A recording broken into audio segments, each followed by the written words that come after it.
আসসালামু আলাইকুম ওয়া রাহমাতুল্লাহি ওয়া বারাকাতুহু। আমরা জানি আমাদের সন্নিকটে মাহে রমজান চলে এসেছেন। তো এই মাহে রমজান সম্পর্কে আমরা কোরআন ও সুন্নাহয় অনেক আলোচনা পেয়ে থাকি। এখন আমরা আপনার কাছ থেকে জানতে চাই কিভাবে আমরা সাধারণ আল্লাহর বান্দা যারা রয়েছেন তারা মাহে রমজানের প্রত্যেকটি দিনকে রুটিন আকারে কিভাবে সাজালে আমরা পরিপূর্ণভাবে মাহে রমজানের আল্লাহর পক্ষ থেকে যে নিয়ামতগুলো রয়েছে আমাদের জন্য সেগুলো আমরা পেতে পারি। এ বিষয়ে আমাদের জন্য আপনি কোরআন ও সুন্নাহ। ধন্যবাদ মোহতারাম জনাব মাওলানা জসিমউদ্দিন সাহেবকে খুব চমৎকার একটি প্রশ্ন করার জন্য। আমরা সত্যিই ভাগ্যবান যে আগামী কয়েকদিন পরেই আমাদের সামনে মাহে রমজান উপস্থিত। তো এই মাহে রমজানের প্রতিটি প্রথম দিন থেকে একেবারে শেষ পর্যন্ত প্রতিটি মুহূর্তে আমাদের জন্য এক একটা আনন্দঘন পরিবেশ এবং একটা গুরুত্বপূর্ণ মুহূর্ত আমাদের জন্য অপেক্ষা করছে। এই মাহে রমজান এটার ব্যাপারে কোরআনে কারীমে আল্লাহ সুবহানাহু ওয়া তাআলা ইরশাদ করেছেন, ইয়া আইয়ুহাল্লাযীনা আমানু কুতিবা আলাইকুমুস সিয়াম কামা কুতিবা আলাল লাযীনা মিন ক্বাবলিকুম লাআল্লাকুম তাত্তাকুন, যে তোমাদের উপর রমজানের রোজা ফরজ করা হয়েছে। যারা প্রাপ্তবয়স্ক মুসলমান তাদের উপর মাহে রমজানের রোজাগুলো আদায় করতে হয় এবং এই রোজা আদায়ের মুখ্য উদ্দেশ্য হচ্ছে আল্লাহ সুবহানাহু ওয়া তাআলা বর্ণনা করেছেন যে লাআল্লাকুম তাত্তাকুন, যে এই রমজানের মাধ্যমে তোমাদের অন্তরে তাকওয়া সৃষ্টি হবে। সুতরাং আমরা যেই রমজানে করিম 30 দিন ব্যাপী, এটা তো অলরেডি আপনি যে প্রশ্নটা করেছেন রুটিন তো করাই আছে।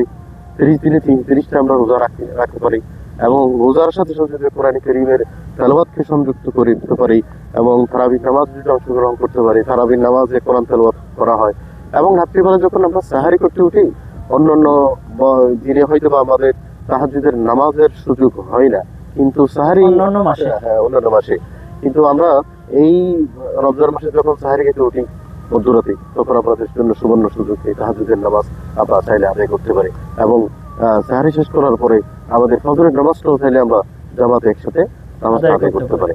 অর্থাৎ আমাদের পুরো দিনটাই দেখা যাচ্ছে যে সিয়াম সাধনা পালনের সাথে সাথে অন্যান্য ইবাদত গুলো আমরা অনায়াসে চাইলে করতে পারি। সুতরাং আমরা যারা দর্শক শ্রোতা মণ্ডলী আমাদেরকে দেখছেন, আমরা আসুন আমরা নিজেরাও চেষ্টা করি এই মাহে রমজানকে যথাযথভাবে ইজ্জত করার। আল্লাহ সুবহানাহু ওয়া তাআলা আমাদেরকে সেটা তৌফিক দান করুক এবং রাসূল পাক সাল্লাল্লাহু আলাইহি ওয়াসাল্লাম এই মাহে রমজানের গুরুত্ব অসংখ্য হাদিসের মধ্যে তুলে ধরেছেন।